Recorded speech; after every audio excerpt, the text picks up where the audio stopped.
만나면 좋은 친구 광주문화방송이 7시를 알려드립니다.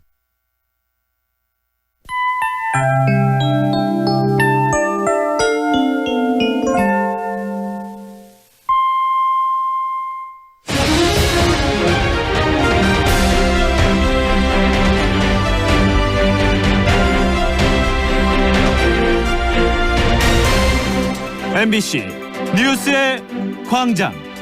여러분 안녕하십니까, 황혜진입니다. 9월 20일 금요일 뉴스의 광장 시작하겠습니다. 오늘 아침 주연했습니다. 이달 말 미국과 북한의 실무 협상이 다시 열릴 것으로 예상되는 가운데 한미 간의 의제를 조율하기 위해 이도훈 한반도 평화교섭 본부장이 미국을 방문했습니다. 문재인 대통령은 미국 뉴욕에서 현지 시간 23일 트럼프 대통령과 정상회담을 합니다. 화성 연쇄 살인 사건의 유력한 용의자가 현재 부산 교도소에 수감 중인 이춘재인 것으로 확인된 가운데 이춘재의 DNA가 검출된 사건은 모두 3건으로 드러났습니다. 조국 법무부 장관의 오촌 조카가 사모펀드 투자처에서 횡령한 돈 가운데 10억 원을 조 장관 부인 정경심 교수에게 전달한 정황이 드러났습니다. 아프리카 돼지열병 발생 나흘째를 맞고 있는 가운데 연천의 발병 이후 아직 추가 발생은 없습니다. 뉴스의 광장 잠시 뒤 계속됩니다. 질병의 고통을 멀리합니다. 생명의 소중함을 추구합니다. 이름을 알리기보다 품질을 앞세우며 전문 의약품 개발에 땀 흘려온 환인제약. 당신 곁에는 언제나 환인제약이 있습니다. 중소기업은 대기업이 부러웠습니다. 그들의 자금력, 인력, 정보력, 이런 것 없이 사업한다는 게 어디 쉬운 일이었을까요? 중소기업 사장님들, 이제 박스를 여십시오. 디지털 경영 지원 플랫폼 박스. 기업 해볼만 하실 겁니다. IBK 기업은행. 첫 소식입니다. 이달 말 북미 실무 협상이 다시 열릴 것으로 예상되는 가운데 그에 앞서서 한국과 미국 간의 의제를 조율하기 위해서 한국 측 수석 대표가 미국을 방문했습니다. 미국과 북한 간의 협상 날짜를 소통 중이며 북한이 요구하는 안전 보장에 대한 논의가 있을 것으로 보입니다. 이 소식은 워싱턴 박성호 특파원이 보도합니다. 오늘 워싱턴을 방문한 이도훈 외교부 한반도 평화교섭본부장은 북한과 미국 간의 실무협상 날짜를 놓고 소통 중인 것으로 안다고 밝혔습니다. 9월 하순이 넘어가지 않기를 희망했습니다. 뉴욕 채널이 항상 열려있는 상황이기 때문에 필요하다면 서로 소통은 언제든지 가능한 걸로 알고 있습니다. 마침 다음 주 뉴욕에서 열리는 유엔 총회에 북측에서 최선희 외무성 1부상이나 리용호 외무상이 갑자기 참석할 가능성에 대해서는 들은 바 없다고 했습니다. 이번 북미 실무협상은 북한의 체제 보장 요구를 진지하게 듣는 자리가 될 것임을 강조했습니다. 우리 측도 연구를 많이 했는데 북한이 원하는 새로운 계산법에 관해 직접 만나 들어보는 게 중요하다고 했습니다. 안전을 보장한다는 것은 그 안전하다고 느끼는 측의 의견이 중요하기 때문에 그쪽 이야기를 먼저 들어봐야 될 것 같습니다. 이도훈 본부장은 북한과 미국이 각자의 생각과 요구사항을 꺼내놓되 자세는 유연해야 한다고 했습니다. 다만 사고의 유연성을 가지고 그렇게 움직여야 되지 않겠냐는 생각은 듭니다. 이번 북미 실무협상을 통해 죽었던 대화의 동력을 다시 살리되 실질적인 내용 면에서 진전이 있어야 한다는 인식이 뚜렷해 보입니다. 워싱턴에서 MBC 뉴스 박성호입니다. 유엔 총회 참석을 해 이틀 뒤 미국 뉴욕으로 출국하는 문재인 대통령은 현지 시간 23일 트럼프 대통령과 정상회담을 합니다. 청와대는 이번 한미 정상회담을 통해서 한반도의 완전한 비핵화를 위한 협력 방안을 협의한다고 밝혔습니다. 임경아 기자가 보도합니다. 문재인 대통령과 도널드 트럼프 미국 대통령과의 9번째 정상회담이 현지 시간 23일 미국 뉴욕에서 열립니다. 하노이 북미 정상회담 결렬 이후 교착 상태였던 북미 실무협상이 조만간 재개될 조짐을 보이는 상황이어서 더욱 주목됩니다. 문 대통령은 이번 회담을 북미 간 비핵화 협상에 힘을 싣고 한반도 평화 프로세스의 진전을 위한 자리로 만들겠다는 구상입니다. 한반도의 완전한 비핵화와 항구적 평화 정착을 위한 협력 방안에 대해 협의하고 한미 동맹을 더욱 공고하기 위한 또 한일 군사정보보호협정, 지소미아 종료선언으로 불거진 한미 동맹 균열에 대한 우려를 씻어내고 동시에 방위비 분담금 협상 등 각종 현안을 해결해가는 계기로 삼겠다는 계획입니다. 한편 청와대 관계자는 어제로 1주년을 맞이한 9.19 평양 공동선언에 대해 북한이 영변 핵시설 폐기 제안을 했고 남북 군사 합의서를 체결했으며 남북 간 교류 협력의 잠재력을 확보한 3가지 성과가 있었다고 평가했습니다. 9.19 선언의 이런 성과들이 북미 간 비핵화 대화의 동력을 유지하는 데도 버팀목 역할을 한다는 겁니다.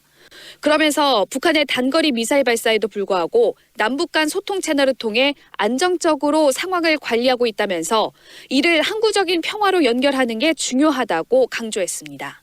MBC 뉴스 임경아입니다.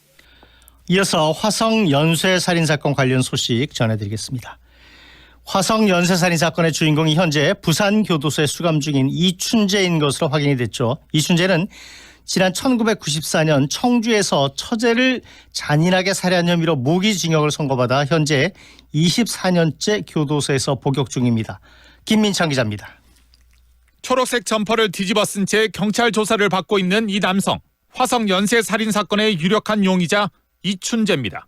25년 전인 1994년 이춘재는 충북 청주에서 당시 20살이었던 처제를 성폭행한 뒤 살해한 혐의로 체포됐습니다. 화성에서 마지막 살인 사건이 벌어진 1991년 이후 3년째 되는 시점입니다. 당시 경찰 조서에 따르면 이춘재의 주소는 충북 청주시.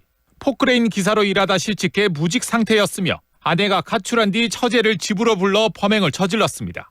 그리고 처제의 시신을 집에서 약 900m 떨어진 철물점 마당에 버렸습니다. 그렇지, 거기다 덮는 게 그걸로 덮는 거죠. 그러면 핏자국이다, 핏자국. 피가 마르지는 않았네. 이춘재의 당시 법행 수법은 여성을 성폭행하고 시신을 묶어 유기한 화성 연쇄 살인 사건과 상당히 비슷했습니다. 그런 사람이 이웃에 있었다니까 진짜 끔찍한데 그 생각은 못했죠. 이춘재의 얼굴은 당시 언론에도 공개되지 않았습니다. 사건을 수사했던 당시 경찰관은 이춘재가 키 170cm 정도의 갸름한 얼굴을 가진 보통 체격의 남성이었다고 기억했습니다. 화성 연쇄 살인 사건의 몽타주와 인상착의가 비슷합니다. 살인사니 등치가 좀 허리를 하고 있거든요. 열등식을 갖고 살아온 사람이다. 이춘재는 1심과 2심에서 사형을 선고받았지만 대법원이 파기환송하면서 최종 무기징역을 선고받았고 현재 부산교도소에서 24년째 복역 중입니다. MBC 뉴스 김민찬입니다. 이춘재의 DNA가 검출된 화성 연쇄 살인 사건은 모두 3건인데요. 모두 사체를 유기하는 방식이 비슷해서 당초부터 동일범의 소행으로 의심됐던 사건들입니다. 김하영 기자가 취재했습니다. 지난 1987년 1월 5번째 살인사건 당시 성폭행을 당한 뒤 살해된 18살 홍모 양은 자신의 블라우스로 손이 묶이고 입엔 양말이 물려진 채로 버려졌습니다. 목이 졸려 질식해 숨진 것으로 추정됐습니다. 7번째 사건의 피해자 가정주부 안모 씨 또한 블라우스로 양손이 결박돼 있었습니다.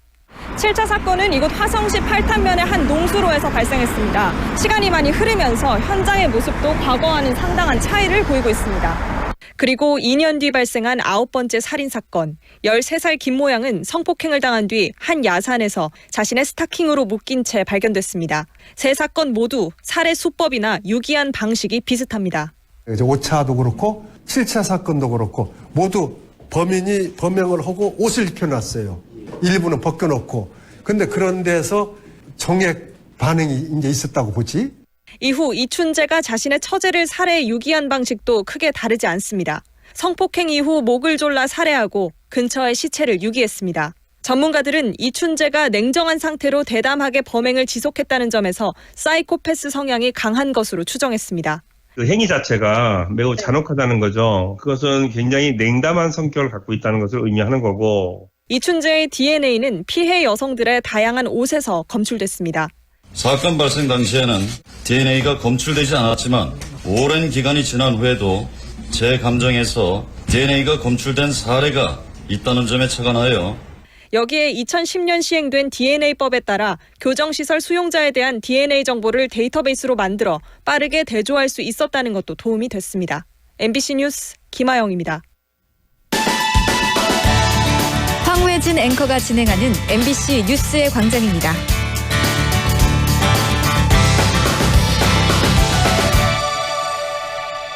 구속된 조국 법무부 장관의 5천 조카가 사모펀드 투자처에서 횡령한 돈 가운데 10억 원을 조 장관 부인 정경심 교수에게 전달한 정황이 드러났습니다. 검찰은 정 교수가 빌려든 돈을 돌려받은 건지 아니면 다른 의미가 있는 건지 집중 조사하고 있습니다. 임명찬 기자입니다. 서울중앙지검 특수 2부는 조 장관의 오촌 조카 조모 씨가 사모펀드 운용사 코링크 PE가 투자한 회사에서 횡령한 돈 가운데 약 10억 원이 정경심 교수 측에 전달된 정황을 포착했습니다. 검찰은 이 돈의 성격에 대해 들여다보고 있습니다. 이미 드러난 것처럼 정 교수가 조 씨에게 빌려준 5억 원과 동생 정모 씨에게 빌려준 돈 3억 원, 그리고 정 씨와 함께 대출받은 2억 원 등 총 10억 원가량을 코링크 PE 쪽에 건넸습니다. 만약 10억 원이 단순한 채무 변제, 즉 빌려준 돈을 받은 거라면 문제될 건 없습니다. 다만 정 교수 측이 받은 10억 원이 코링크 PE에 차명 투자한 지분을 되돌려받은 성격이라면 자본시장법 또는 금융실명제법 위반이 될 수 있습니다. 만약 정 교수가 조 씨에게 회사 돈을 횡령하도록 지시했다면 횡령죄의 공범이 될 수도 있습니다. 검찰은 정 교수가 회사 운영에 개입했다는 코링크 PE 관계자들의 진술을 확보한 것으로 전해진 만큼 이 부분을 확인하는 데 수사력을 집중하고 있습니다. 검찰 수사 과정에서 정 교수가 코링크 PE의 운영에 개입했고 조 장관이 명확하게 이 사실을 알고 있었다는 게 입증된다면 조 장관에게도 공직자윤리법 위반 혐의가 적용될 수 있습니다. 검찰이 사모펀드 관련자들에 대한 조사에 속도를 내는 가운데 정 교수에 대한 소환이 임박했다는 관측이 나옵니다. MBC 뉴스 임명찬입니다. 아프리카 돼지열병 발병 나흘째인데요. 경기도 연천에서 발병한 이후에 다행히 아직 추가 발생은 없습니다. 하지만 여전히 역학조사에서 실마리가 나오지 않고 있어서 감염 경로가 미궁에 빠질 수 있다는 우려도 있습니다. 김세진 기자가 보도합니다. 아프리카 돼지열병 첫 발병지인 파주시의 거점 소독 초소입니다. 오가는 차량에 소독약을 뿌리는 등 방역이 이뤄지고 있습니다. 파주와 연천 등 6개 중점 관리 지역은 다음 달 8일까지 돼지 반출이 금지된 상태. 방역 관계자들은 여전히 긴장의 끈을 놓지 못하고 있습니다. 사안이 너무 중대하니까 지들이 같이 소독 방역하는 사람들은 지금 뭐 차 들어오는 게 상당히 조심스럽죠. 확진 판정이 난 연천 지역 1만여 마리에 대한 살처분 작업도 계속 진행되고 있고 농장 주변 하천수를 조사하고 있는 환경부는 북한에서 유입되는 임진강과 한탄강물을 채취해 바이러스를 검사할 예정입니다. 방역당국은 발생 농장을 비롯해 사료와 분뇨, 운반 차량의 이동 경로 등 모두 507곳에 대해 현재 역학조사를 진행 중에 있습니다. 하지만 아직 감염 경로를 파악할 수 있는 결정적인 분석 결과는 나오지 않은 상태입니다. 사료도 들어오고요. 약품도 들어오고 또 사람도 많이 왔다 갔다 하게 되고요. 그러한 다양한 경로들을 다 고려를 해봐야 되는 것이죠. 삼겹살 소비자 가격은 100g당 59원 소폭 올랐지만 이틀간의 이동 중지 조치가 풀리고 도매 시장도 다시 문을 열면서 30% 이상 오른 도매가는 내려가기 시작했습니다. 이런 가운데 제17호 태풍 타파가 이번 주말 한반도에 근접할 것으로 보여 바이러스 확산에 영향을 주진 않을지 방역당국은 태풍의 진로에 촉각을 곤두세우고 있습니다. MBC 뉴스 김세진입니다. 경남 창원에서 8살 초등학생이 외국인이 모는 뺑소니 대포차에 치여서 의식불명 상태라는 소식 있었는데요. 사고 운전자가 뺑소니 19시간 뒤 출국했고 경찰은 출국 하루가 지나서 이를 확인한 것으로 드러났습니다. 서창호 기자가 보도합니다. 지난 16일 오후 경남 창원시 진해구 검정색 승용차가 갑자기 멈춰서고 운전자가 내려 이리저리 살펴봅니다. 8살 초등학생이 쓰러져 있는데도 아무 조치 없이 차를 타고 달아납니다. 경찰 조사 결과 이 운전자는 카자흐스탄 국적의 불법 체류자 20살 A씨로 확인됐습니다. 생필품을 마트에서 구입한 후에 이동을 하면서 충격이 된 상황이고 피해자 속도에 대해서는 40에서 50km 정도로 추정하고 있습니다. A씨는 아이를 친 뒤 사고 지점에서 2km 떨어진 부산의 한 공단에 차를 버리고 사라졌습니다. 그리고 만 하루도 안 된 다음 날 오전 10시 반쯤 인천공항을 통해 카자흐스탄 옆 나라인 우즈베키스탄으로 출국했습니다. 경찰은 피해자 A씨가 우즈베키스탄으로 출국한 지 하루가 지나고 나서야 출국 사실을 확인했습니다. 경찰은 사고 차량이 대포차인 탓에 신원 확인이 늦어져 출국을 막지 못했다고 설명했습니다. 사고 발생 이틀이 지난 뒤에 용의자의 인적 사항을 확인하였고 용의자는 범행 다음 날 출국했기 때문에 금가하지 못했습니다. A씨는 지난해 7월 30일짜리 단기 체류 비자로 입국했는데 국내에 불법 체류한 14개월간의 행적은 아직 확인되지 않았습니다. 경찰은 인터폴과 외교부에 수사 공조를 요청하는 한편 A씨의 국내 행적과 도주를 도와준 사람 등을 찾고 있습니다. MBC 뉴스 서창호입니다. 이어서 간추린 뉴스 연민주 리포터가 전해드립니다. 우리나라가 미국 정부로부터 예비 불법 어업국으로 지정됐습니다. 미국 상무부 산하 해양대기청은 의회에 제출하는 2019년 국제어업관리 개선 보고서에 우리나라를 예비 불법 어업국으로 지정하는 내용을 담았다고 밝혔습니다. 우리나라가 예비 불법 어업국으로 지정된 것은 2013년 이래 두 번째로 이번에는 우리나라 원양어선 서던 오션호와 홍진 701호가 2017년 12월 남극 수역에서 어장 폐쇄 통보에 반해 조업한 것이 발단이 됐습니다. 예비 불법 어업국으로 지정되면 미국 항만 입항 거부나 수산물 수입 같은 시장 제재적 조치는 없지만 미국은 향후 2년간 우리의 개선 조치에 관해 협의해 적격, 비적격 판정을 내리는 것으로 알려졌습니다.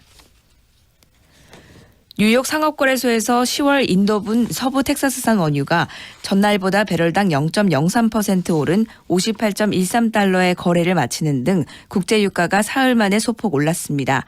국제유가는 지난 14일 사우디아라비아 국영 석유회사 아람코의 원유시설 두 곳에 대한 드론 공격으로 큰 변동을 보였습니다. 드론 공격으로 피해를 본 원유시설의 생산이 이달 말까지 완전히 정상화될 것이라는 사우디의 발표와 이번 공격의 배후로 의심되는 이란에 대한 군사보복 가능성에 대한 신중한 접근 등으로 공포 심리가 다소 줄어든 것으로 보입니다. 위장에 좋다고 알려진 메스틱 일부 제품이 국내에서 식품 원료로 사용할 수 없는 천연수지 분쇄물을 쓴 것으로 알려져 식품의약품안전처가 판매 중단과 회수 조치를 내렸습니다. 식약처는 어제 식품 사용이 불가한 메스틱 분말을 쓴 네이처드림의 메스틱 분말 스틱, 삼성제약의 메스틱 비타정 등 13개 업체의 16개 제품에 대해 유통을 금지하고 해당 제품을 판매하는 인터넷 쇼핑몰 페이지도 차단한다고 밝혔습니다. 메스틱은 그리스에서 자생하는 나무로 수액에 들어있는 성분이 위장장애에 효과가 있는 것으로 알려졌지만 국내에선 이 수액을 굳혀 천연수지로 만든 뒤 이를 분쇄한 분말 형태로 사용하는 것은 금지돼 있습니다. 식약처는 이번 유통금지 조치는 메스틱 분말을 사용한 일부 제품에만 해당되며 메스틱을 추출, 증류해 만든 원료를 쓴 제품은 회수 대상에 포함되지 않는다고 밝혔습니다. 강경화 외교부 장관이 오늘 경기도 평택에 있는 오산 공군기지와 미군 기지인 캠프 험프리스를 방문합니다. 강 장관은 오늘 오전 헬기를 타고 먼저 오산 공군기지를 찾아 주요 시설을 둘러본 뒤 한미 장병들과 오찬 간담회를 가지고 이어 캠프 험프리스로 이동해 로버트 에이브럼스 주한 미군 사령관을 면담합니다. 오늘은 전국에 구름이 많은 가운데 큰 일교차가 이어지겠습니다. 낮 최고 기온은 서울 25도 등 전국이 22도에서 27도로 아침보다 10도 가까이 오르겠습니다. 미세먼지 농도는 전국에서 좋음 또는 보통 수준을 보이겠습니다. 제주도 주변 바다에 풍랑주의보가 발효된 가운데 바다의 물결은 남해 먼바다에서 3.5m 이상으로 매우 높게 일겠습니다. 금요일 뉴스의 광장은 여기서 마치겠습니다. 함께해 주신 청취자 여러분 고맙습니다.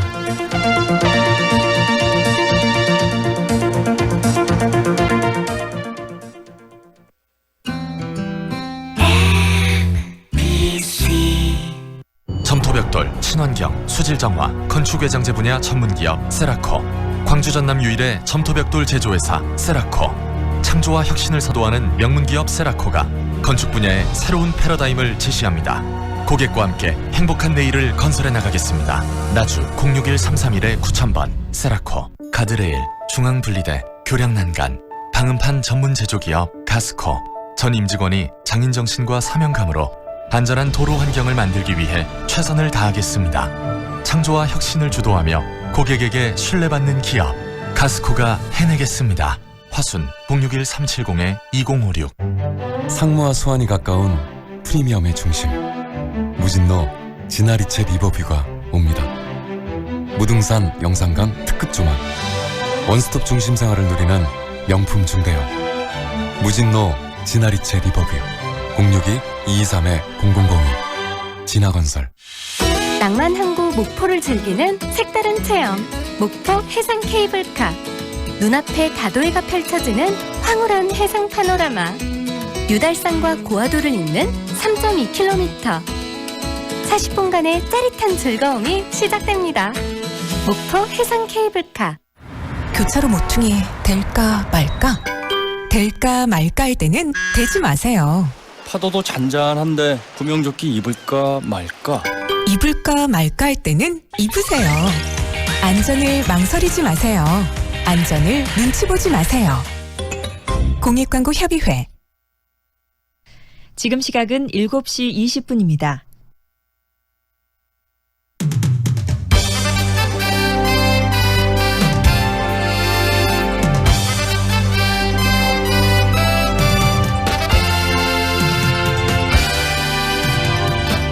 황동윤의 시선 집중.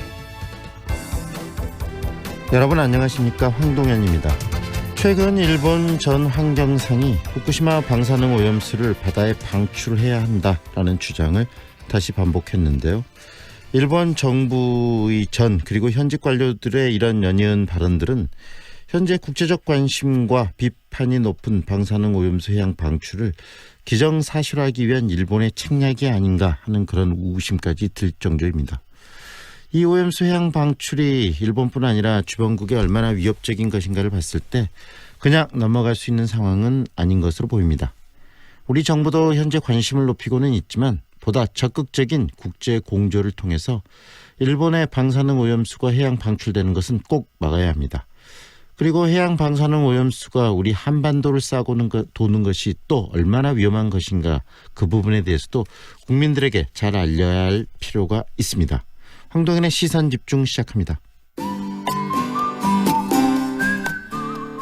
오늘은 전국에 구름이 많겠습니다. 현재 아침 기온이 제법 쌀쌀한데요. 전국적으로 기온이 15도가량을 보이고 있습니다. 오늘 한낮 기온은 광주와 목포가 26도, 대전 24도, 서울이 26도를 보이면서 선선하겠습니다. 17호 태풍 타파는 소형급 태풍으로 현재 일본 오키나와 남쪽 해상에서 북상 중입니다. 우리나라는 오늘 밤부터 제주도가 태풍의 영향권에 들면서 주말인 내일에는 비가 전국적으로 확대되고 내일 모레까지 태풍의 영향권에서 많은 비가 내릴 것으로 보입니다. 특히 제주도와 남부지방에 매우 많은 비가 내릴 것으로 예상되는데요. 월요일까지 제주에는 500mm 이상, 남부지방에는 300mm가 넘는 비가 내릴 것으로 보입니다. 현재 광주의 기온은 16도, 습도는 94%입니다. 인방울대로 농수산물 유통센터에서 운남주공 6단지 방향으로 정체 흐름 나타나고 있습니다. 상무대로 송정공원역에서 영광통 사거리 방향 호미신호 한 번 더 필요하고요. 하남대로 흑석사거리에서 운남주공 6단지 방향 밀려 지납니다. 출근길 안전운행 하시기 바랍니다. 지금까지 좋은 아침 좋은 일자리 광주 전문 취업 어플 사랑방, 사랑방자 협찬 날씨와 교통정보의 신혜빈이었습니다. 황동현의 시선 집중과 함께하고 계시는 지금 시각 7시 23분 지나고 있습니다. 홍성담 작가의 이 홍성담 19금 정치풍자전이 광주 생각갤러리에서 어제부터 열리고 있는데요. 포르노그래피 정치풍자를 통해서 한국 사회의 이 병폐를 비판하는 전시라고 합니다. 전시 내용 그리고 홍성담 이 작가가 생각하는 우리 사회의 모순 그리고 문제점을 함께 들어보는 시간 준비했습니다. 안녕하세요, 작가님. 네, 안녕하십니까. 네, 전시 준비 오랫동안 해오셨죠. 어떻게 해오셨습니까? 네, 이번 전시는 2017년도에 그려진 그림들인데요. 네. 그동안 쭉 좀 심사숙고하다가 이번에 전시를 하게 되었습니다. 네, 우리 작가님 하면 또 이 박근혜 전 대통령을 풍자했던 세월 5월로 또 유명하신 작가분이신데 그때도 이걸 비엔날레 전시를 하느냐 마느냐 가지고 갈등이 좀 있었고 여러 가지 논란도 있었지 않습니까? 네. 이런 어떤 사회를 풍자하는 작품들을 전시하는 문제가 아직까지도 우리 사회에서 이렇게 논란이 된다는 것 자체에 대해서는 어떤 생각이 드십니까? 아직도 우리 사회가 여러 가지 표현의 자유라든가 또는 민주주의가 아직도 성숙되어 있지 않다라는 그런 이제 그 증거인데요. 네. 특히 우리 예술가들에게는 표현의 그 성역이 있어서는 절대 안 되죠. 네. 얼마든지 그 사회에 여러 가지 부조리하고 타부시되어 있는 금기사항을 네. 길추어내서 보여줄 수 있는 그러한 임무와 의무가 당대를 사랑하는 예술가들에게는 당연히 부여되어 있는 것이죠. 기자들이 언론 이 기사를 통해서 사회 부조리를 파헤친다면은 또 작가분들은 작품을 통해서 사회의 모순을 표출하고 함께 공감하면서 변화시켜 나가는 그게 바로 작가의 역할이라는 말씀이시네요. 네. 그렇다면 이번에 전시되는 작품들도 이 세월 5월의 작품의 연장선상에 있는 그런 작품들인가요? 어떻습니까? 네, 그렇습니다. 제가 그 이명박 정권과 그 박근혜 정권 때 한 3점 정도의 그 풍자화를 한번 그렸었는데, 네. 그러다 보니까 뭐 풍자화가 홍성담이라는 이야기를 들었습니다. 네네. 그래서 이 정치풍자의 특히 정치풍자의 그 정점은 포르노그래피거든요. 네네. 독일이나 프랑스는 대단히 발전되어 있습니다. 그래서 이왕에 제가 풍자화가라는 이야기를 들었으니까 네. 한번 그 정점을 한번 찍어보고 다시 본래의 나의 자리로 돌아와야 되겠다 하는 생각에서 그림을 그리게 되었습니다. 안 그래도 왜 포르노그래피라는 형식을 취하셨는가가 궁금했는데 방금 말씀을 들으니까 정치 풍자를 가장 잘 리얼하게 표현할 수 있는 그런 표현의 기법이 포르노그래피였기 때문이라는 말씀이시네요. 네. 네, 그렇다면 이 전시를 이렇게 기획하신 의도는 어디에 있으신가요?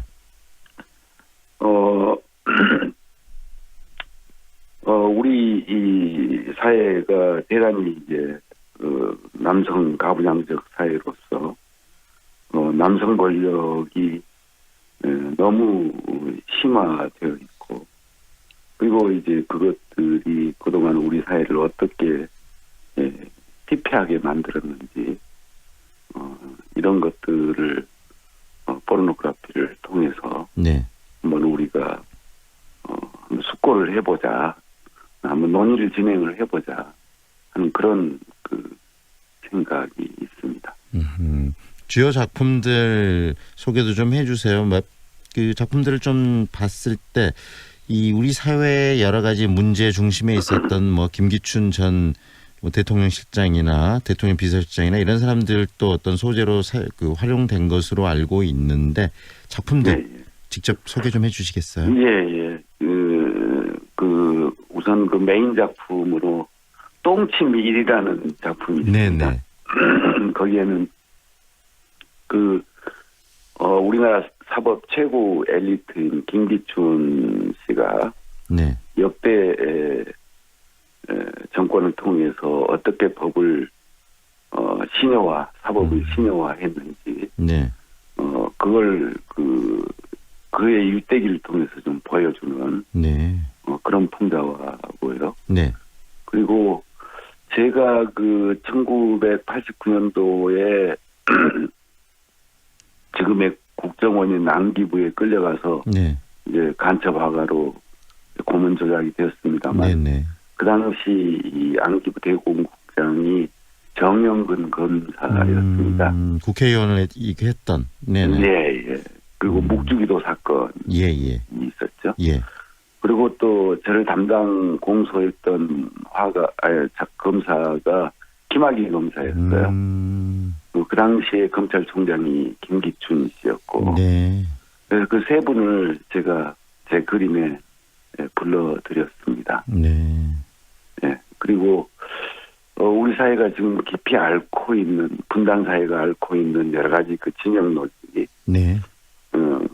그런 것들을 포르노그래피를 통해서 네. 과연 국가란 무엇인가라고 근본적인 질문을 좀 던지는 그런 그림도 있습니다. 똥침 작품의 제목이 똥침이라고 말씀하셨는데 결국은 이런 부조리한 것들을 우리들이 표현할 수 있는 그런 좀 시원하게 한 방 날리는 그런 좀 느낌도 줄 수 있는 작품이겠네요. 그렇죠. 일종의 이제 카타르시스라고 할까요? 네. 그런 것이 되겠습니다. 결국은 구조적인 문제, 우리 한국 사회 이 권력들의 부패와 구조적인 문제점들을 이야기를 하고 계시는 것 같다는 생각이 듭니다, 작가님. 네, 그렇습니다. 네, 이런 부분들 작가님께서도 말씀하신 것처럼 여러 가지 뭐 우리 사회 문제점들을 이렇게 리얼하게 표현하기 위해서 또 포르노그래피의 형식까지 취했다고 말씀을 하셨는데 이런 문제들이 이렇게 작가분들께서 끊임없이 문제를 제기하고 함에도 불구하고 개선되지 않고 반복되는 우리 사회 고질적인 문제는 작가로서 어디에 있다고 생각하십니까? 예, 먼저 빈부격차가 대단히 지금 심화되어 있는 형편이고요. 네. 이것이 나아질지 또는 대안이 없다는 게 대단히 지금 절망적인 사회고요. 네. 그리고 그 모든 것은 우리 이 한반도가 분단 갈등으로 빚어진 여러 가지 사회의 부조리 속에서 진영 논리가 탄생하는 건데요. 네.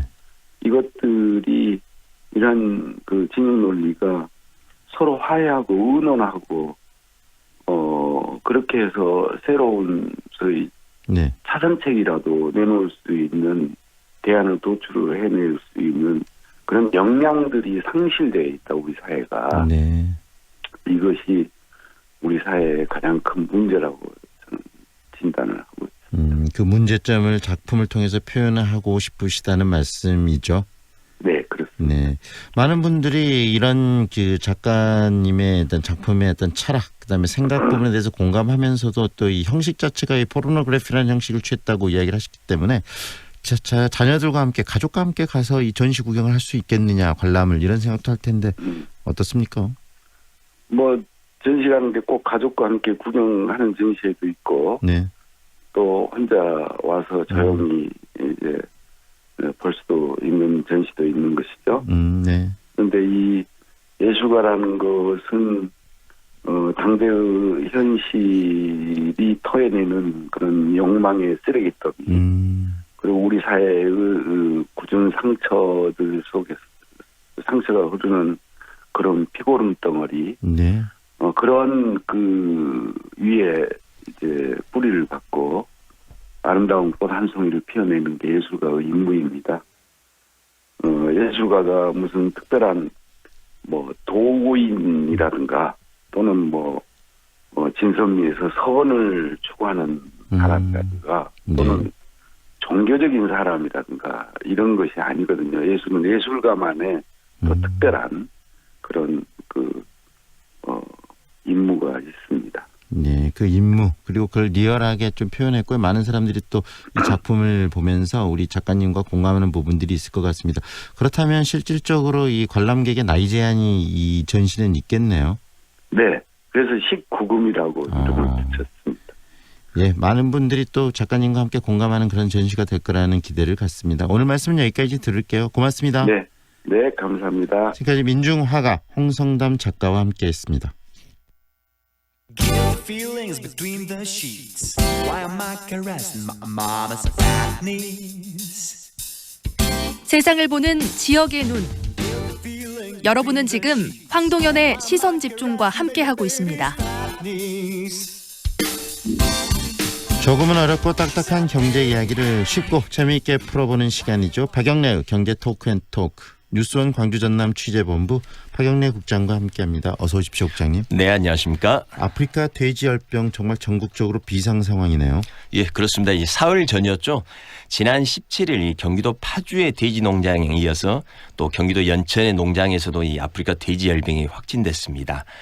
다행히 이 두 곳 외에 추가로 발병한 것은 아직까지는 없는 것으로 확인되면서 이 좀 다소 안심하는 분위기인데요. 하지만 문제는 그 아프리카 돼지열병이 발병한 이 연천 파주 농장과 역학관계에 있는 농장들이 수백 곳이고 또 발병 원인이 여전히 좀 그 오리무중이라는 데 있습니다. 네, 가장 중요한 부분이 지금 밝혀지지 않았기 때문에 고심들이 많을 것 같아요. 예. 지금 역학관계에 있는 농장들 수백 곳이라고 말씀을 해 주셨지 않습니까? 예. 이 파주 같은 경우가 320여 곳, 또 연천 농장 같은 건 170여 곳 등 이 수백 곳이 역학적으로 관련이 있는 것으로 나타났습니다. 네. 즉 그 방역 대상 지역이 겹치거나 또 차량이 공통으로 드나들었다거나 같은 독축장을 쓰는 등 이 아프리카 돼지열병 바이러스 침투 가능성이 있는 만큼 이 농가가 이만큼 많다는 이야기입니다. 네. 이뿐 아니라 이 발병 농가를 방문한 차량이 충북, 경북 또 이 전남 등 남부 지방까지 일부 출입한 것으로 확인되면서 이 질병 확산에 대한 우려를 키우고 있습니다. 네, 일단 우리 지역인 이 전남 영광의 해당 돼지 농장은 음성 판정을 받았습니다. 예, 그렇습니다. 이 영광의 한 그 종돈장인데요. 네. 지난 2일이었습니다. 이 새끼 돼지 20마리를 분양받기 위해서 해당 차량이 이 종돈장을 방문한 것으로 확인됐고, 이 전남도는 즉시 그 영광 종돈장에 대해서 긴급 소독을 실시하고 ASF, 이 아프리카 돼지열병 검사를 실시했습니다. 네. 다행히 음성이 나왔지만 이 바이러스 잠복기가 이동일로부터 최장 한 21일에 달하는 만큼 이 방역당국은 오는 23일까지 이 해당 종돈장에 대한 임상 예찰을 계속할 방침입니다. 이 종돈장에는 이 종돈과 비육돈 등 4만여 마리를 사육하고 있는 상황입니다. 네, 전국에 발령됐던 가축들의 일시 이동 중지 명령은 현재 해지가 됐습니까? 예, 이 17일 오전 6시 30분부터 이 48시간 동안 이 가축 등에 대한 일시 이동 중지 명령이 발령됐고요. 네. 이 경계 지역에는 이동 통제 초소 설치 운영에 들어갔습니다. 이 상황이 더 악화되지 않으면서 이 어제 오전부터 이동중지 명령은 해제돼서 돼지 이동이나 도축 또 경매는 이루어지고 있습니다. 그러나 그 아프리카 돼지열병 중점 관리 지역을 파주와 연천을 포함해서 경기도 6개 시군으로 확대 지정하고 네. 이 해당 지역 돼지 반출 금지 기간도 3주로 연장했습니다. 이 방역당국은 만일의 경우를 대비해서 이 방역의 고삐를 바짝 쥐고 있는 상황입니다. 네, 이 아프리카 돼지열병이 위험하고 이렇게 지금 촉각을 곤두세우는 이유는 아직까지 백신이나 치료제가 없기 때문 아니겠습니까? 이 돼지에는 치명적인 바이러스성 출혈성 돼지 전염병인데요. 네. 이병률이 높고 또 급성형에 감염이 되면은 치사율이 거의 100%에 이르기 때문에 이 양돈 산업에 엄청난 피해를 주는 질병입니다. 이게 발병하면은 이 세계 동물 보건 기구에 발생 사실을 즉시 보고해야 하며 또 돼지와 관련된 국제 교육도 즉시 중단되게 되어 있습니다. 우리나라에서는 이 질병을 이 가축 전염병 예방법상 제1종 법정 전염병으로 지정해서 관리하고 있습니다. 네. 하지만 아쉽게도 현재 그 세계적으로 사용 가능한 백신이나 치료제는 없는 상황인데요. 이 바이러스가 국내에 유입되지 않도록 하는 것이 최선이었는데 결국 우리나라도 이번에 뚫리고 말았습니다. 치사율 100%란 말씀도 해주셨는데 감염되면 곧바로 또 즉사할 정도로 굉장히 강력한 치명적이라면서요? 예. 이 발병 증상이 높은 폐사율로 바로 이어지는데요. 치료제나 백신이 없어서 더 무서운 질병이고 이 발병하면 이 살처분밖에 없는 상황입니다. 네. 이 병에 걸린 돼지는 40도가 넘는 고열과 또 출혈 증상을 보이고 보통 그 열흘 안에 폐사하는데요. 이 아프리카 돼지열병에 감염되면 돼지들이 한데 모여 있고 또 급사하거나 비틀거리는 증상을 보입니다. 또 호흡곤란이나 침울 증상 등을 보이고 이 복부나 또 피부 말단 부위에는 충혈 소견을 보이게 됩니다. 네, 이 아프리카 돼지열병 바이러스가 지금 발병은 했는데 국내에서도 그 유입된 경로가 지금 아직 확인되지 않는 그런 상황 아니겠습니까? 그렇습니다. 아직까지는 현재는 그 베일에 가려진 상태인데요. 역학조사가 진행 중이지만 이 최종 결과가 나오기까지는 길게 나오도 6개월 정도 걸릴 수 있다. 이런 전문가들의 전망도 나오고 있습니다. 이 농식품부는 이 야생 멧돼지 이동이나 찬반 급여 또 사람의 이동 등 여러 가지를 전반적으로 검토해야 하기 때문에 이 세밀하게 들여다보는 작업을 검역본부에서 실시하고 있다 이렇게 설명하고 있습니다. 예, 특히 발병지가 지금 경기도 이 북부지방이기 때문에 북한에서 유입됐을 가능성도 있다 이런 이야기도 좀 나왔는데요. 일단 이 환경부는 경기 북부 지역 내 이 하천이 바이러스에 오염됐을 가능성을 조사하고 또 국방부의 협조를 얻어서 북한에서 유입되는 멧돼지 시료 등을 채취한 후 바이러스도 검사할 예정입니다. 이 두 번째 그 아프리카 돼지 열병이 확진 판정을 받은 경기 연천 농가의 돼지 같은 경우는 첫 발생 지역인 파주와 달리 이 야생 멧돼지를 통해 전염됐을 가능성이 있다는 게 이 환경 당국의 판단입니다. 결국은 이 전남도 이 아프리카 돼지 열병이 이쪽으로 파급되는 것을 철저하게 막아야 되겠다 이런 생각들을 가지고 있을 텐데 전남의 돼지 사육 두수도 상당한 거 아니겠습니까? 예, 맞습니다. 양돈 농가는 580여 곳이고요. 이들 농장에서 사육하고 있는 돼지는 모두 110여만 마리에 이릅니다. 이 수도권에 비해서 많지는 않지만 네. 전국 돼지 사육 두수의 약 10%를 차지하고 있습니다. 현재로선 철저한 농가의 자가소득과 또 이동 자재 외에는 뾰족한 수가 없어서 이 농민들의 불안을 좀 더 키우고 있는 상황입니다. 네, 이 아프리카 돼지열병 확산을 막기 위해서 또 행사들도 줄줄이 취소가 되고 있다면서요? 예. 일단 광주시 교육청이 이번 주말 예정됐던 2019 광주 평화통일열차 이걸 잠정 연기했습니다. 네. 또 광주 광산구도 비슷한 관련 행사를 취소했고요. 담양에서는 한우 축제가 예정돼 있었는데 취소됐습니다. 또 전국적으로는 세종시에서 열 예정인 반려동물 문화축제가 취소됐고요. 특히 그 발병 지역인 경기도 북부 지역과 관련한 행사들이 자제하고 있는 분위기입니다. 네, 이번 사태로 돼지고기를 먹는 것을 기피하거나 그럴 것까지는 없는 거 아니겠습니까? 일단 농림부도 이 아프리카 돼지열병은 사람에게는 감염되지 않으므로 이 돼지고기 소비를 자제할 필요까지는 없다 이렇게 강조하고 있습니다. 바로 그 인수공통 전염병은 아니라는 건데요. 이 병이 돼지만 감염되는 일종 가축 전염병입니다. 이 때문에 사람에게는 절대 전염되지 않는다는 건데요. 혹시 이 병에 걸린 돼지고기는 유통될 수 없기 때문에 그런 일은 없겠지만은 만일에 그 바이러스가 남아있는 돼지고기를 사람이 먹게 되는 상황을 가정한다고 해도 이 사람이 병에 걸리는 것은 불가능하다는 뜻입니다. 네, 과도한 오해나 불안은 가질 필요가 없겠다는 생각이 들고요. 예. 이번에 상당수 돼지가 살처분됐는데요. 이로 인해서 그럼 돼지고기 가격 상승 이 우려도 좀 있는 것 같아요. 일단 바로 그 도매가가 약간 오르기는 했지만은 현재 오늘 상황까지도 다시 이제 하락하고 있는 상황입니다. 이 정부는 이번 확진에 따른 영향은 크지 않을 것으로 기대하고 있지만 이 아프리카 돼지열병이 얼마나 더 확산하느냐에 따라서 가격에 영향을 줄 것으로 전망하고 있습니다. 혹시나 초동 대응에 실패해서 아프리카 돼지열병이 확산될 경우 이 공급 부족에 따른 가격 상승이 불가피할 것으로 보고 있습니다.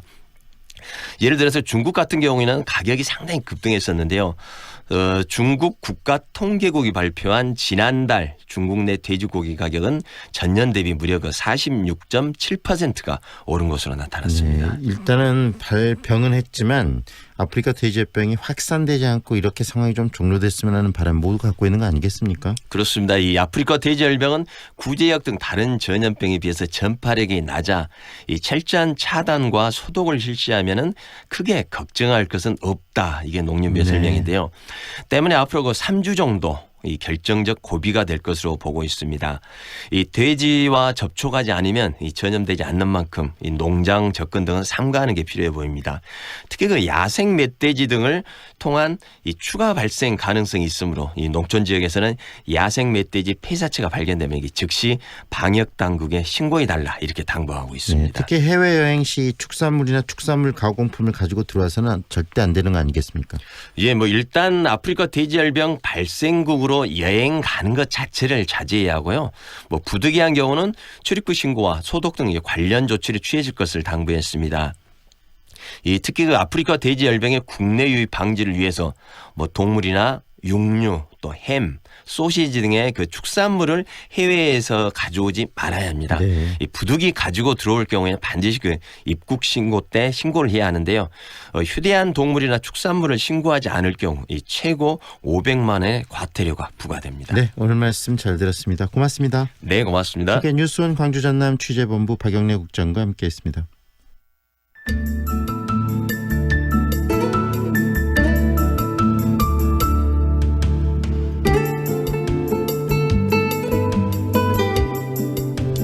한 주를 마무리하는 금요일인데 오늘 날씨 그리고 다가올 주말 날씨를 정리하겠습니다. 특히 태풍 소식이 있기 때문에 날씨에 많이들도 관심이 있을 것 같네요. 광주지방기상청 박정은 예보관 연결합니다. 안녕하세요. 네, 안녕하세요. 네, 먼저 오늘 날씨부터 정리해 주시겠습니까? 네, 이 시각 현재 광주 전남 구름이 많은 날씨를 보이고 있습니다. 오늘 아침 최저 기온은 광주 17.1도, 전남 13도에서 18도로 평년과 비슷한 분포를 보였습니다. 오늘은 낮 동안에도 구름이 많은 날씨를 보이면서 낮 최고 기온은 광주 26도, 전남 25도에서 27도의 분포로 평년과 비슷한 수준을 보이겠지만 낮과 밤의 기온차가 10도 내외로 크게 나타나 옷차림과 건강관리에 특히 유의를 하셔야겠습니다. 네, 그리고요. 태풍 소식도 있던데요. 태풍과 관련해서 주말 날씨까지 소개를 좀 정보를 주십시오. 네, 주말 동안에는 북상하는 제17호 태풍 타파의 영향을 받겠습니다. 우선 토요일에는 태풍의 가장자리에서 강하게 발달하는 비구름대의 영향을 받겠는데요. 네. 토요일 새벽에 남해안에서 비가 시작이 되어 아침에는 광주 전남 전 지역으로 확대가 되겠습니다. 이어서 일요일과 월요일 오전에는 태풍에 동반된 강한 비구름대가 다시 유입이 되면서 남해안에는 시간당 30에서 50mm의 강한 비와 함께 최대 300mm 이상의 많은 비가 오는 곳이 있겠습니다. 네, 이번에 올라오는 태풍이 타파로 알고 있는데요. 진로는 어떻게 됩니까?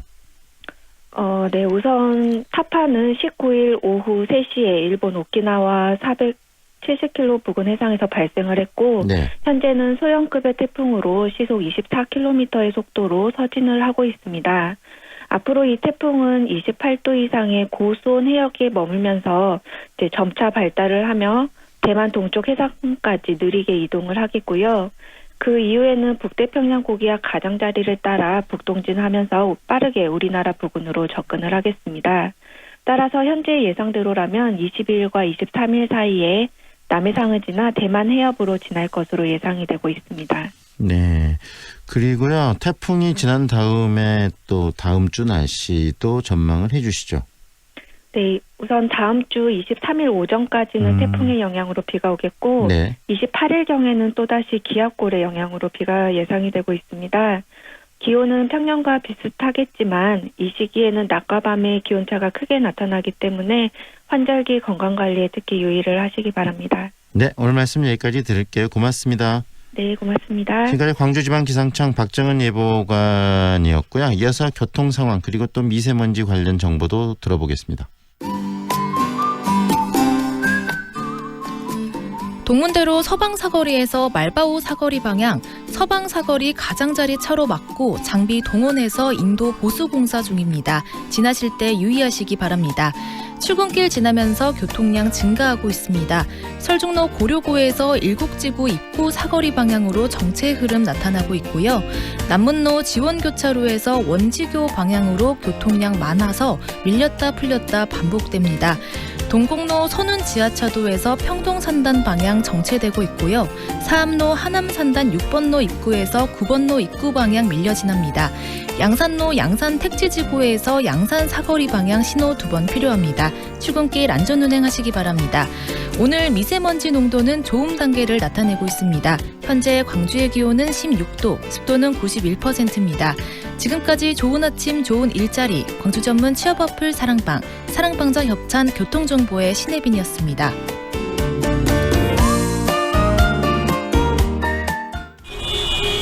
한순간 흥분해서 보복운전을 한다면? 사고가 안 나도 범죄입니다. 보복운전은 단 한 차례만 시도해도 엄중 처벌받는다는 걸 명심하세요. 안전한 운전문화 만들기 현대오일뱅크가 함께합니다. 주유소는 현대 오일뱅크.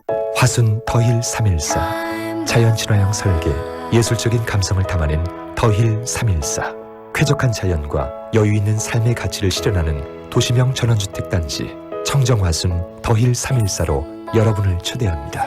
분양문의 061-373-0314 주 우청화. 광주 남구에 8년 올전세 아파트가 공급된다는데 만 19세 이상 무주택자면 청약통장 없이 가능하대. 8년 동안 이사 걱정도 없고 세금 걱정도 없고 단지 주변 공원과 스마트 시스템으로 쾌적하고 편리한 생활까지. 남구 도시첨단 남해온네트 10월 오픈 예정 062-382-0024 남해종합건설. 좁은 국토를 효율적으로 활용하여 에너지 영토를 넓혀가는 기업이 있습니다. 탑솔라. 생명의 가치를 높이고 미래의 변화를 준비합니다. 하늘의 태양을 땅의 태양으로 탑솔라. 안녕하세요. 국제농업박람회 홍보대사 송가인이어라. 2019 국제농업박람회가 전라남도 농업기술원에서 10월 17일부터 27일까지 열립니다. 농업이 바꾸는 새로운 세상 국제농업박람회로 고고! 아따 싸게 가장께! 귀농 귀촌 전라북도에서 답을 찾다. 1:1 맞춤형 상담. 정책, 주택, 농지, 귀농귀촌 정보의 모든 것. 9월 27일, 28일 양일간 광주 김대중 컨벤션 센터. 귀농귀촌 전라북도에 답이 있습니다. 2019 전라북도 귀농귀촌 상담 홍보전. 황동현의 시선집중 1부는 여기까지입니다. 잠시 후 광주 MBC 라디오 칼럼과 아침 종합뉴스가 이어지고요.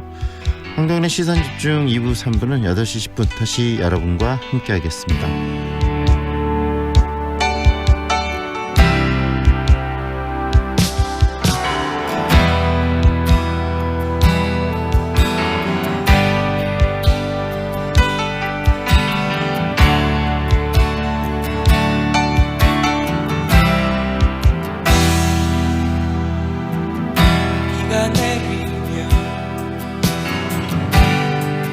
나를 둘러싸는 시간 숨결이 떨쳐들까. 비가 내리면 내가 간직하는 서글 상념이 잊혀들까.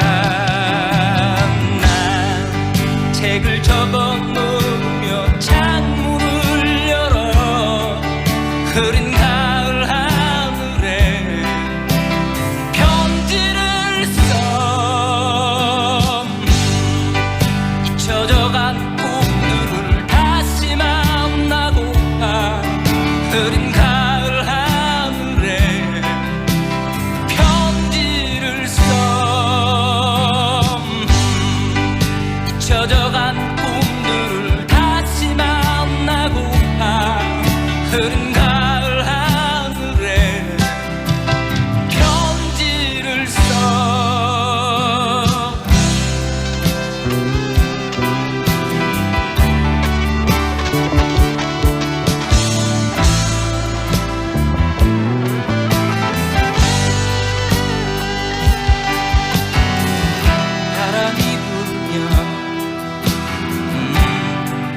나를 유혹하는 아니라 만족이 떨쳐질까.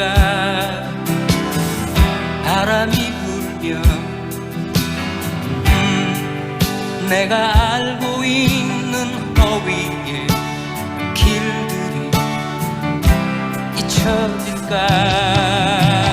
난 책을 접어놓으며 창문을 열어 흐린 가을 하늘에 편지를 써.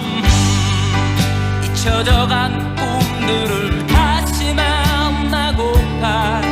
흐린 가을 하늘에 편지를 써.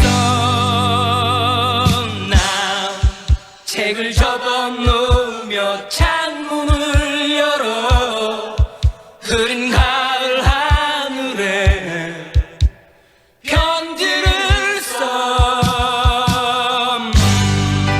잊혀져간 꿈들을 다시 만나고파.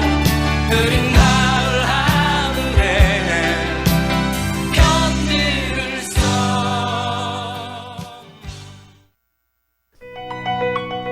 광주 MBC 라디오 칼럼.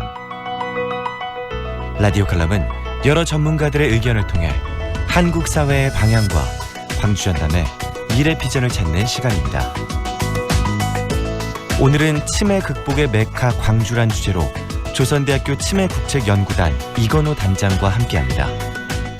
치매를 조기에 예측하기 위한 새로운 진단 기술을 개발하기 위한 국책연구 사업이 6년 전 국내 처음으로 광주에서 시작되었습니다.